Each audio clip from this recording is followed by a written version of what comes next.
Hey, what's going on, guys? Welcome to episode 5 of Collecting 101.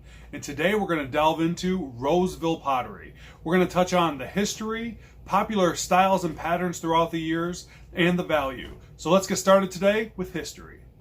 Roseville was founded in 1890 by J.F. Weaver in Roseville, Ohio.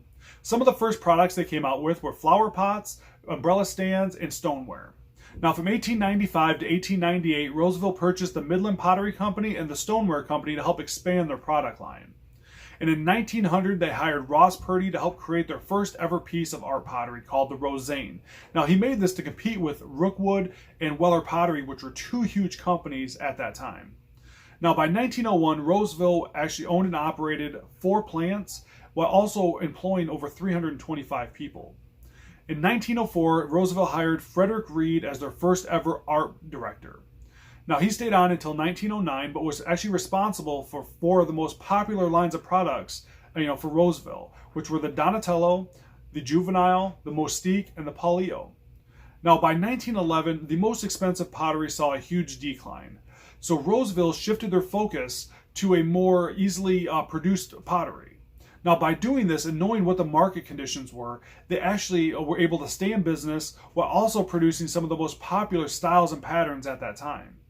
Now, by 1917, they hired Frank Farrell as their art director. Now, he was responsible for some of the most popular patterns, ever in Roseville, like the pine cone, the sunflower, and the blackberry. Now, he was so regarded for his creativity that he actually produced a new line of products every year he was there, from 1917 all the way until 1953. Now, that is just amazing. He was so integral to the Roseville products. So like I said, he was all the way until 1953. And in 1953 was actually when they produced their last design, because in 1954 they ended up selling to the Mosaic Tile Company. Now, that pretty much sums up the history of Roseville. Now, there's a lot of patterns I'm going to touch base on, but I'm going to do that in the popularity section. So don't think I forgot about the patterns, but that kind of gives you a nice little base. I mean, a company that was around for over 50 years and produced some of the most beautiful products that are out in the antique world nowadays. But don't think Roseville is 100% gone yet, because in 2017, the King Fortunes of Fishers out of Indiana was actually granted the trademark for Roseville. And they did this with the idea of producing a limited edition tile for their company. Now, with the pandemic and everything going on, I don't know exactly, where that actually came out and, where they're at on it, but, kind of keep an eye on that. If you're into Roseville, that you could be having a limited edition tile coming out from this new company. So let's go on to the popular patterns. So when I start talking about popularity with Roseville, I really want to delve deep into the patterns. Now, just like I did in our previous video with Pyrex, I'm going to highlight some patterns, show you some pictures, and give you a mini description on what you should be looking for. So let's go all the way back to 1925 when the vintage Rosecraft pattern debuted. Now, this comes in a brown, but dark green is the color you're going to want to be looking for. Now, in 1928, they came out with the Futura pattern. Now, this comes in many different colors and styles. And throughout the years, the collectors have given these styles different nicknames, like the Michelin Man, or the Tank, or the Elephant Leg. Now, in 1930, they came out with the Sunflower pattern. Now, the Sunflower pattern is one of Roseville's most popular patterns. And in the 1990s, this pattern was featured on one of the most popular home decor magazines, which helped skyrocket its popularity as well. Now, in 1930 as well, they came out with the Farella pattern. Now, this was named after Frank Farrell, which in the history section, I'm pretty sure I called him Farrell, but it is Farrell, I believe. So this is actually one of the most harder to come by patterns to find. So if you do get it, it comes in a brown, but red is definitely the one you want to be looking for. Now, in 1932, they came out with the Bonetta pattern. Now, this comes in a pink, but green is the most popular pattern or color out of this pattern.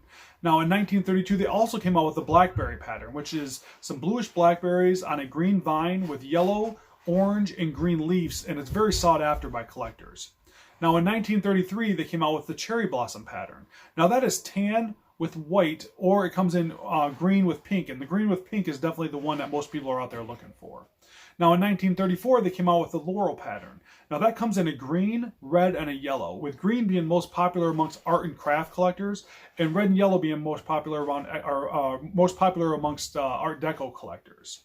Now, in 1935, they came out with the Pine Cone pattern.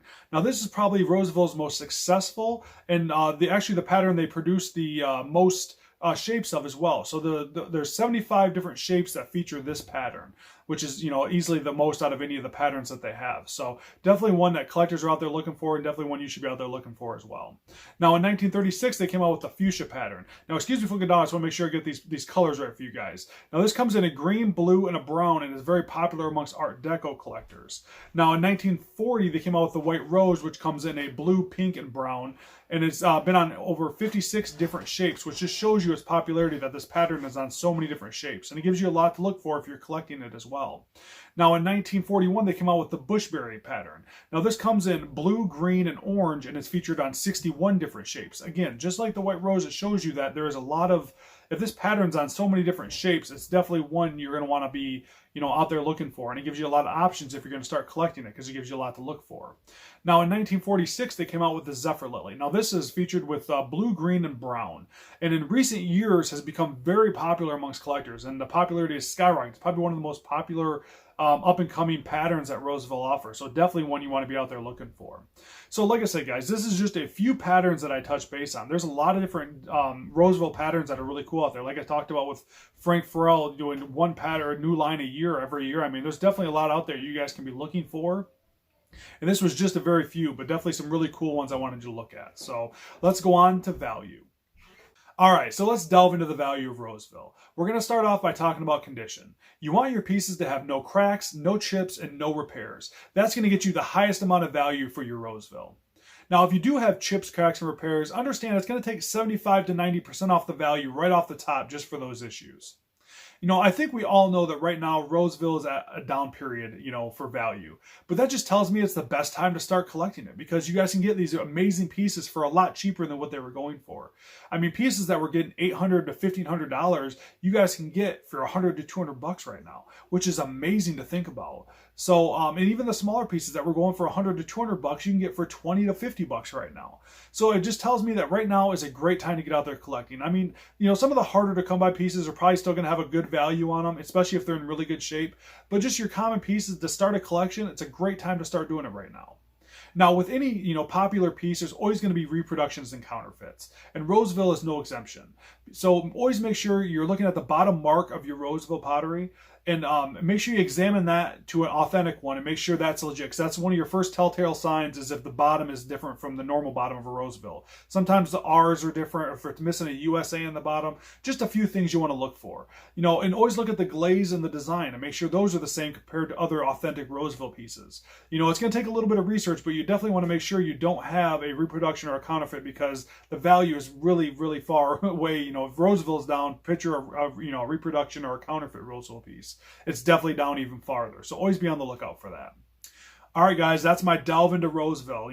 Hopefully I got you guys some information. You guys got a little bit of knowledge about Roseville, and hopefully you guys maybe want to start collecting it. I mean, there's some really beautiful pieces out there that definitely, are, prime for the picking right now, compared to being the market being down so low. So thank you guys all so much for watching. If you want to give this video a thumbs up, and then comment below, you guys have a Roseville collection? Did your parents have a Roseville collection? Maybe did I inspire you to start collecting Roseville? There's some really cool stuff out there. I want you guys to make sure you do some extra research after this is done, because man, I'm telling you, you guys might fall in love with this stuff. It's really, really beautiful. So, and of course, you guys get some time, subscribe to the channel. We got plenty of videos coming up. I got auctions coming up, especially in the spring and summer. We got a bunch of really cool content coming out for you guys. So thank you guys all so much for watching, and be on the lookout for next Tuesday, because episode 6 is going to go into carnival glass. So thank you guys all so much, and always remember, when you guys are starting to collect, it's about memories over money. See you guys later.